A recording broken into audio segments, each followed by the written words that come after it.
Bah, ça, c'est une longue histoire et une histoire très ancienne parce que ça remonte, au MLAC, Mouvement pour la liberté de l'avortement et de la contraception, où sur Gennevilliers, un groupe de femmes, de médecins et d'hommes se sont réunis justement pour, militer et faire des avortements, sur Gennevilliers et on a continué, bien sûr, jusqu'à temps que la loi Veil en 1975 et là on n'a pas arrêté. On s'est dit: «Non, il faut continuer».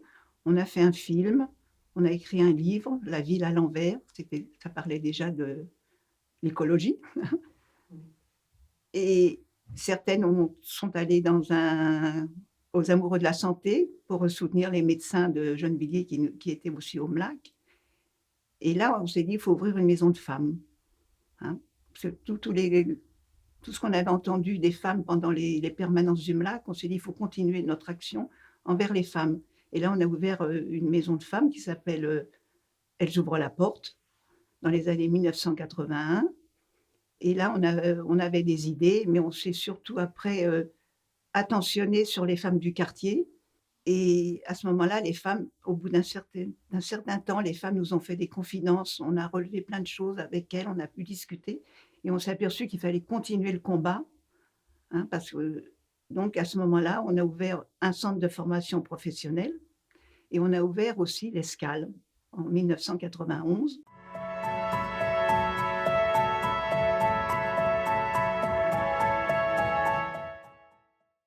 J'ai été sensibilisée à la question par ma grand-mère maternelle qui qui avait été engrossée à l'âge de 17 ans par un noble déchu, comme elle disait, belge. Et ce noble déchu lui a fait beaucoup d'enfants et la battait. Elle me racontait ça quand j'étais enfant. Et méfie-toi des hommes, méfie-toi, méfie-toi, méfie-toi. Bon. Donc, elle a commencé à me parler de contraception, il faut faire attention, etc.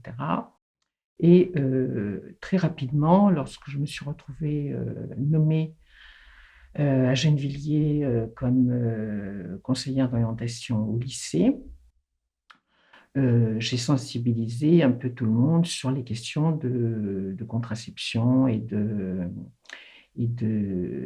tout d'un coup, là m'est apparu des filles de seconde, première, de BEP également, sont venues me parler de violences qu'ils vivaient dans leur famille et souvent avec le beau-père qui avait envie d'abuser d'elle, je dirais, hein, et comme elle ne voulait pas ni le dire à leur mère pour ne pas faire de conflit, ni bon, elle se retrouvait donc à subir des violences. Donc à ce moment-là, c'était dans les années 80, 90, je pense. J'ai su qu'une association serait mieux que Elles ouvrent la porte ou le MLAC. Ce serait mieux qu'ils se spécialisent sur la question. Et donc, à partir d'une histoire familiale où le pouvoir, le sexe et l'argent sont toujours à l'œuvre, on se rend compte que des années plus tard, eh bien, la question reste la même. Moi, je suis plutôt, si vous voulez, quelqu'un qui écoute et quelqu'un qui réagit par rapport à une violence, quelqu'un qui organisera une manifestation pour dévoiler, parce que quelquefois, les gens ne veulent pas le dire, ils vont me cacher, mais ils ne le disent pas.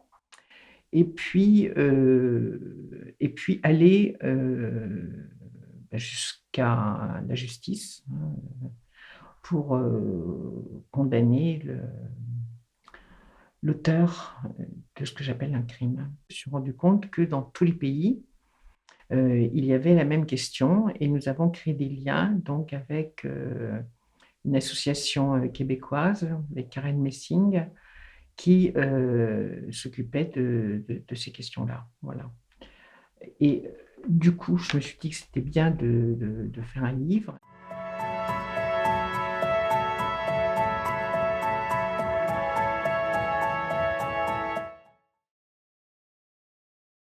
mon lien avec l'Escale, c'est ma maman, qui est une des fondatrices. Donc elle a, dans les années 60, après son mariage avec mon père, ils ont milité politiquement, puis elle s'est engagée au MLAC.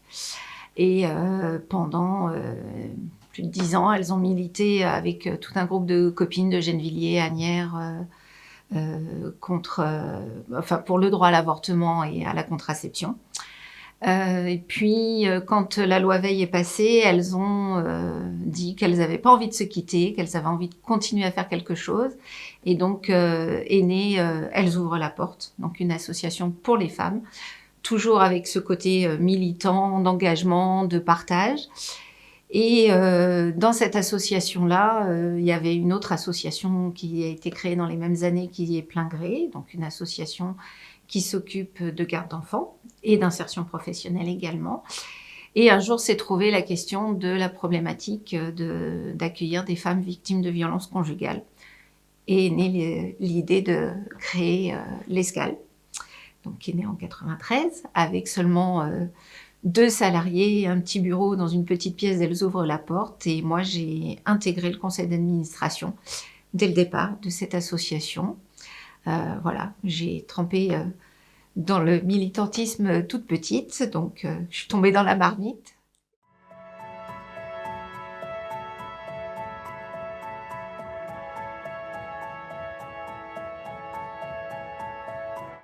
Je ne suis pas arrivée en tant que directrice. On m'a embauchée pour mettre en place un centre d'accueil et d'hébergement pour femmes victimes de violences conjugales, femmes et enfants. C'était en 92. Et il faut savoir qu'à l'époque, il n'y avait aucune formation pour faire ce genre de travail. Et donc, moi, je n'étais absolument pas formée pour ça.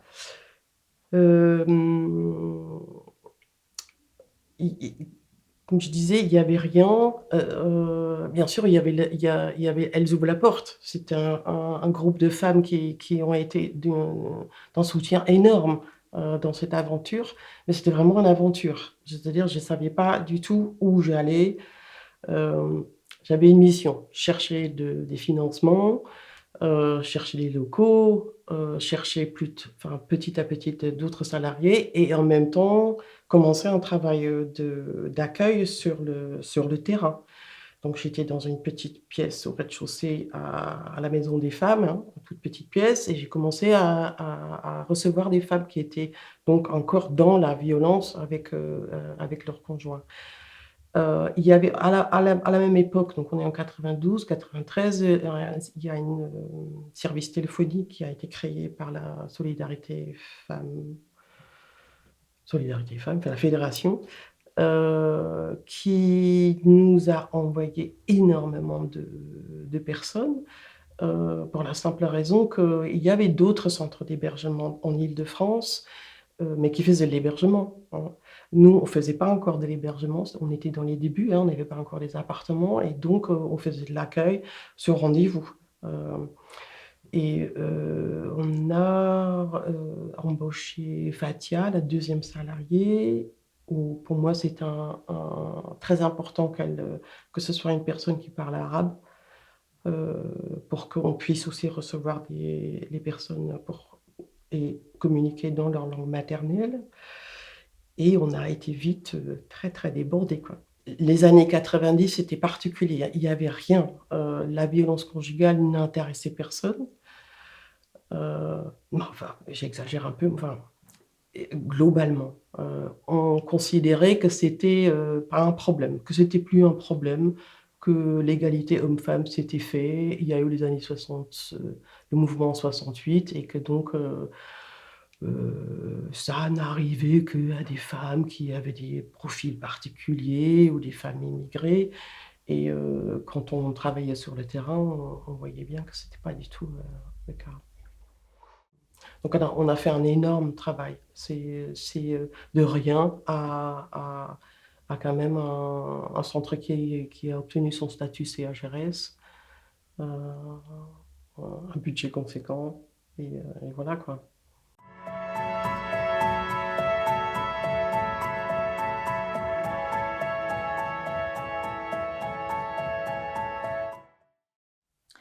Je suis rentrée à l'Escale en tant que salariée. J'ai occupé les fonctions de comptable pour un certain nombre d'années. Et surtout, j'avais dans mon périmètre d'autres associations de Gennevilliers pour lesquelles j'ai développé également des compétences comptables et mis en place ce qu'on appelle dans notre jargon l'analytique, parce que les activités en avaient besoin. Dans cette période de vie à l'Escale, cette première période, j'ai pu côtoyer deux personnes qui ont été très importantes pour moi dans ma vie et aussi au sein de cette organisation, qui sont Ginette Fiquet et Michel Bonneau. J'ai pu constater, j'ai pu faire l'expérience auprès d'elles de leur militantisme en tant que féministe, et ça a beaucoup affecté ma vie. Dans leur respect, dans leur engagement, dans leurs gestes, dans leur générosité. J'ai été témoin de beaucoup d'événements, de beaucoup d'actions dans ce sens. Et au moment où j'ai arrêté d'être comptable pour l'Escale, on m'a proposé de rentrer dans le conseil d'administration et puis de devenir présidente. Et pour moi, grâce à cette expérience, c'était comme si c'était la continuité naturelle de ma présence au sein de l'Escale.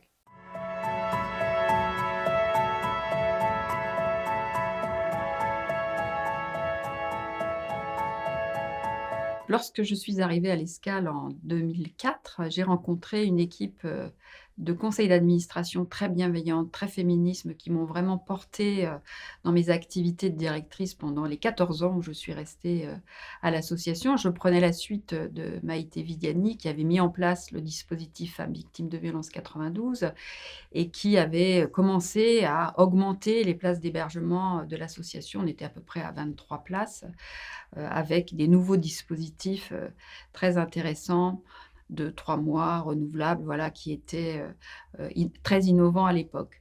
Donc quand je suis effectivement entrée dans cette association féministe engagée, elles m'ont portée finalement dans mon féminisme, elles m'ont apporté énormément de réflexion. Et puis, ce qui m'a intéressée, c'est la participation des femmes.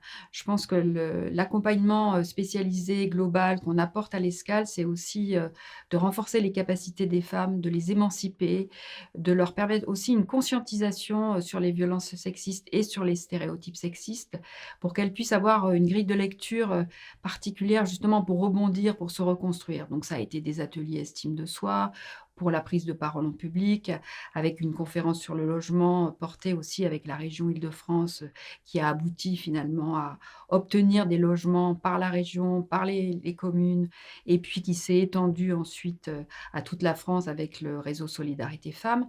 Donc avec les femmes aussi, on a monté des accueils collectifs qui existaient déjà dans le réseau Solidarité Femmes. On leur a permis de se mettre en place dans l'association, de développer le LEAO, accueil de jour, qui à l'époque était assez ténu, mais qui a vraiment pris une ampleur très importante, adossée au dispositif Femmes victimes de violences 92, avec des équipes pluridisciplinaires, avec un accompagnement psychologique, juridique, social et vers la sortie de la violence. On a aussi augmenté le nombre de places d'hébergement, puisque devrait passer de 23 à 70 avec la création de la maison relais à Clichy. Et puis il y a eu aussi une mobilisation avec l'ensemble des partenaires, l'État, le conseil départemental, la déléguée aux droits des femmes, une commissaire de police référente, une procureure, qui a permis aussi à l'Escale de devenir porteur du TGD, de soutenir aussi à l'époque la mise en place des ordonnances de protection, avec aussi des auditions à l'Assemblée nationale et au Sénat dans le cadre de la loi de 2010 qui les a mis en place, où l'Escale aussi a porté la voix des femmes et leurs constats, leurs besoins, leurs demandes pour aussi améliorer la législation. On a aussi pu mettre en place des permanences santé au sein des hôpitaux et des maternités en particulier, avec le travail avec le Conseil de l'ordre sur la création d'un guide professionnel sur la santé des femmes victimes de violences. On a pu aussi, avec les maternités, en particulier Colombes et Nanterre, participer au staff périnataux, faire des brochures spécifiques pour les femmes, leur permettre aussi, à travers une convention, de déposer plainte dans les maternités, comme quoi l'Escale était très innovante et précurseur aussi de dispositifs aujourd'hui qui sont nationaux. Donc on voit que le rôle des associations féministes, c'est à la fois l'accompagnement des femmes spécialisées, c'est à la fois surtout aussi la mise en réseau et la mobilisation des partenaires. Et c'est vrai que les institutions que nous avions dans le département, avec l'État, avec les maternités, avec l'ARS, avec l'ADRIL, avec le département, avec la région Île-de-France, voilà, on a porté aussi cette mobilisation parce que c'est vrai que les violences n'étaient pas un sujet complètement politique à l'époque. Il l'est devenu pendant ces années. On voit aujourd'hui comment c'est devenu un sujet vraiment politique, mais à l'époque, ça ne l'était pas, et le féminisme encore moins. Donc on voit comment l'Escale aussi, à travers sa mobilisation, à travers aussi son travail, je dirais, qui est professionnel, qui apporte aux femmes, comment aussi on peut être féministe professionnelle et porter justement des politiques publiques. Et ça a été le cas, en tous les cas, pendant les 14 années où je suis restée à l'Escale, avec des équipes et un conseil d'administration formidable, je l'ai déjà dit.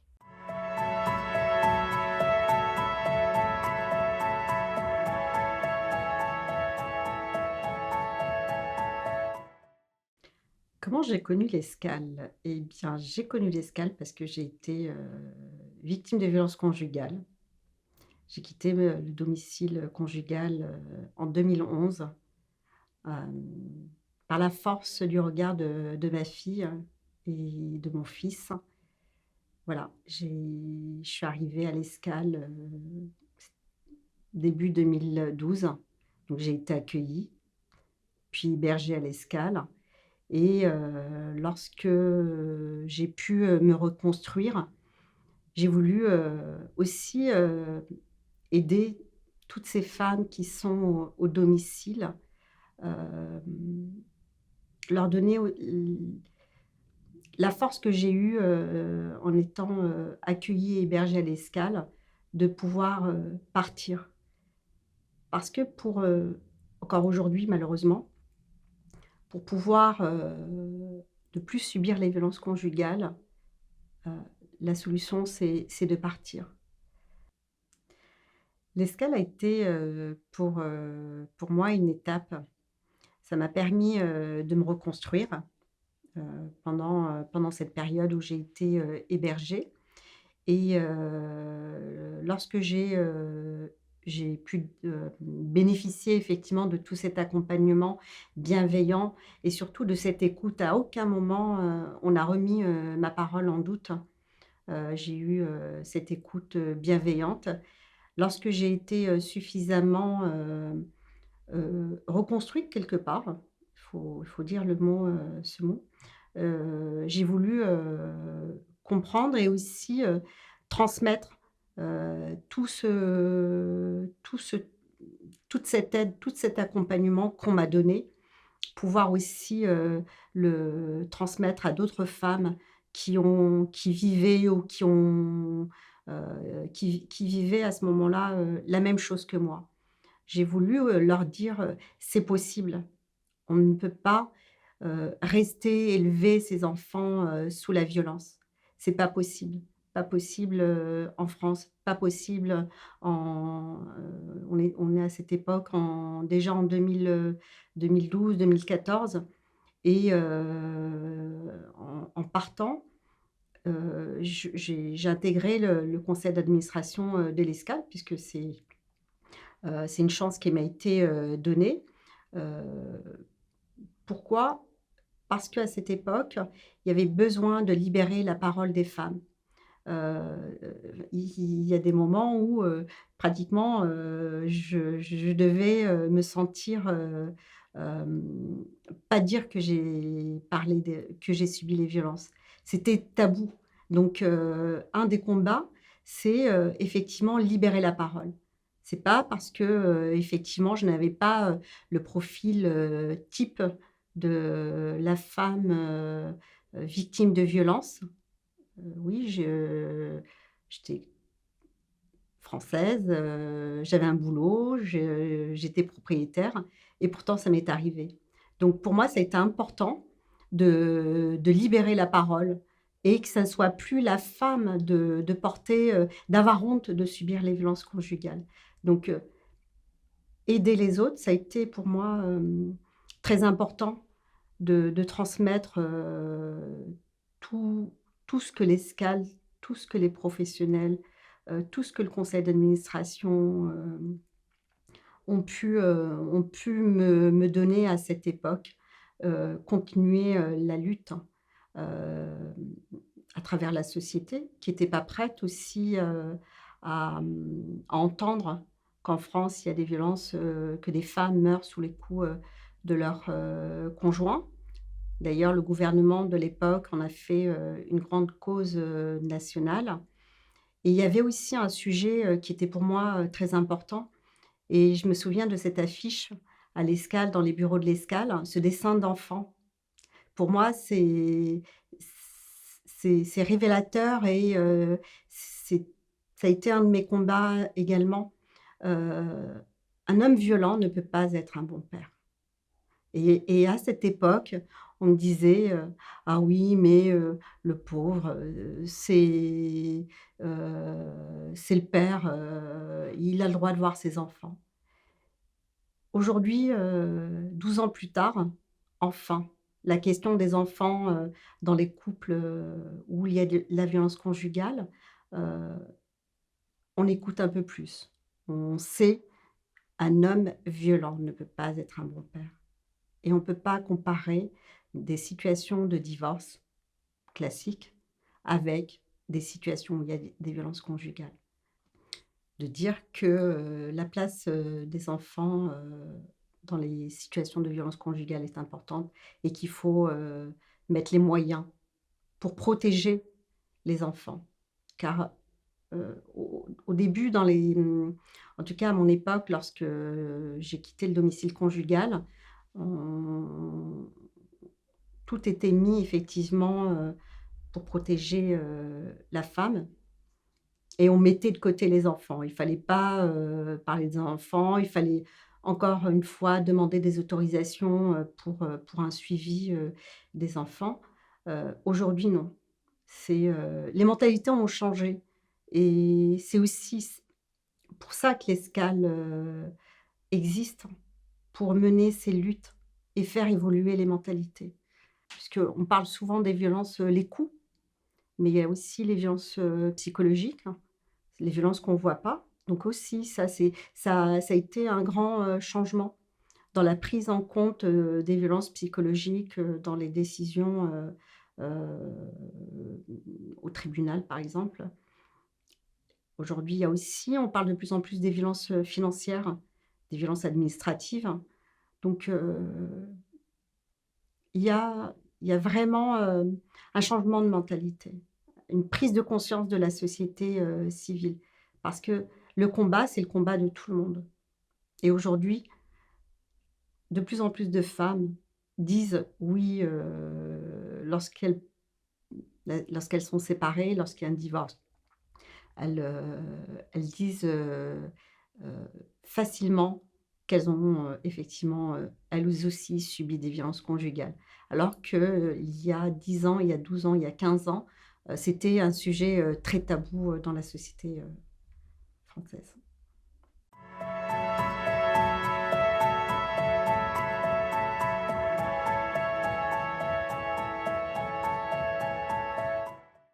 Mon lien avec l'Escale. Je commencerai par dire que j'ai été biberonnée, au goût de l'autre. J'ai grandi, avec des parents, qu'on qualifierait, ou en tout cas moi, d'humanistes, et puis, auprès d'une mère, militante féministe dans les années 70. Donc, les réunions, du mouvement, de liberté, pour l'avortement et le droit à la contraception, étaient régulièrement à la maison. Et donc, je dirais que ça fait partie de mon ADN. Il y avait le goût de l'autre, avec l'idée d'être là pour, dénoncer des injustices, pour des personnes, finalement, qu'elles soient femmes ou hommes, mais être là, être auprès d'eux. Et donc, voilà, je pense que ça, c'est la base. Et puis, un jour, j'avais 34 ans. Et je me souviens, c'était un 14 novembre 2009. Et j'ai voilà, une collègue qui est morte, voilà, qui est morte tuée par son mari. Et je crois que les choses pour moi, ont basculé entre être dans un rapport à l'autre au quotidien, dans un naturel ouvert, et passer à l'action. Et du coup, c'est devenu une évidence pour Irène d'investir cet espace, donc l'Escale, qui était en fait déjà dans mon histoire, puisque ma mère est une des fondatrices. Donc il y avait une évidence à être là plutôt qu'ailleurs. Aujourd'hui, ce travail, en tout cas pour ma part en tant que présidente, c'est un travail qui est très puissant et du coup que je partage avec la directrice dans une communion très forte, voilà, pour pouvoir être aux côtés des femmes.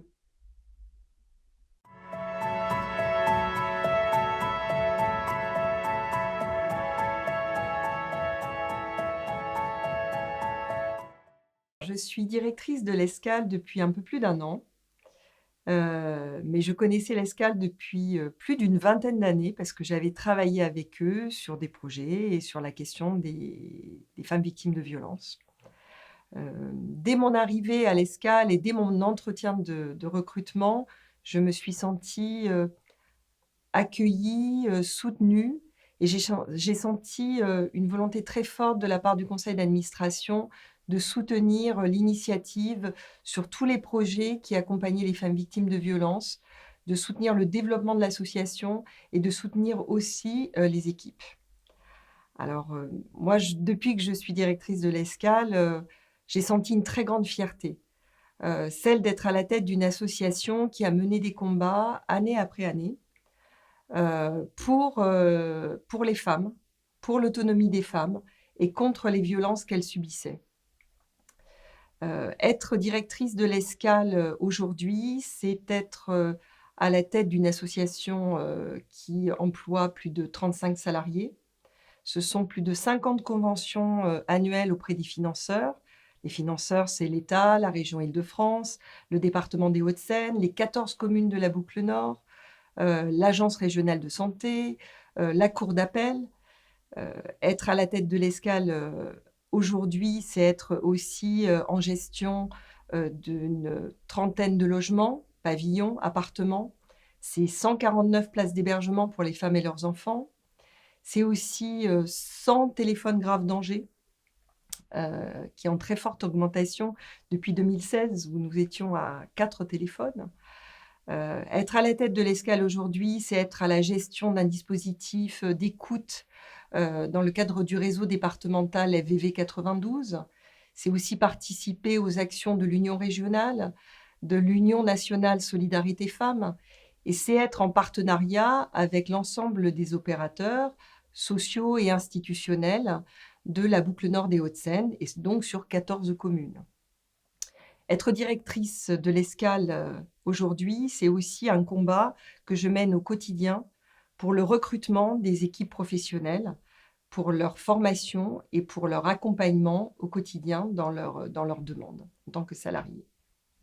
Aujourd'hui, nous fêtons les 30 ans de l'Escale, mais l'histoire ne s'arrête pas là.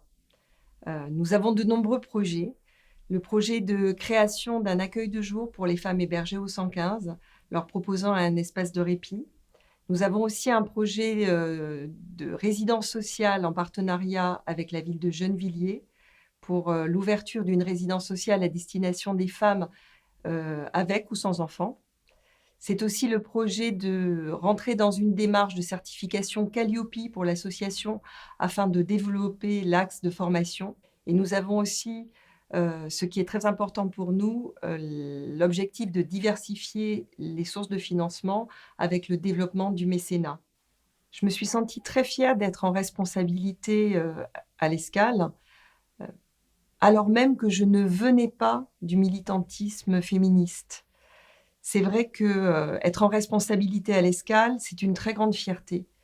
On sent au quotidien cet héritage, celui des fondatrices, celui des militantes qui ont porté l'association depuis les années 60, depuis les années 70, qui ont mené ces combats année après année pour le droit des femmes et le droit des enfants, qui ont une éthique et une belle énergie.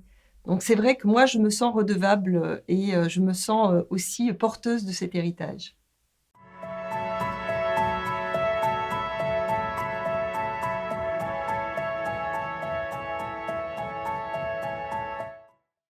Juin 2017. Cela fait quelques mois que j'ai rejoint l'Escale et ce que je découvre me nourrit et me donne vraiment envie d'aller plus loin.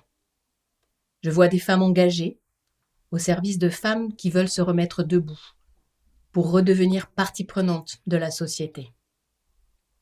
Je sais que la charge de travail est déjà importante, que la recherche et le suivi des financements demandent beaucoup d'investissement. Je sais que les situations sont de plus en plus lourdes, avec des problématiques difficiles. J'imagine des défis à relever, des liens à développer avec les financeurs et les élus.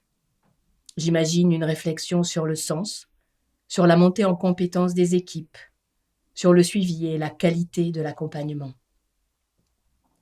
Je vous rejoins donc avec mon exigence bienveillante, mon souhait du dialogue, mon humour et mon énergie, pour impliquer le maximum de personnes et agir avec et pour les femmes. Merci pour cette belle rencontre.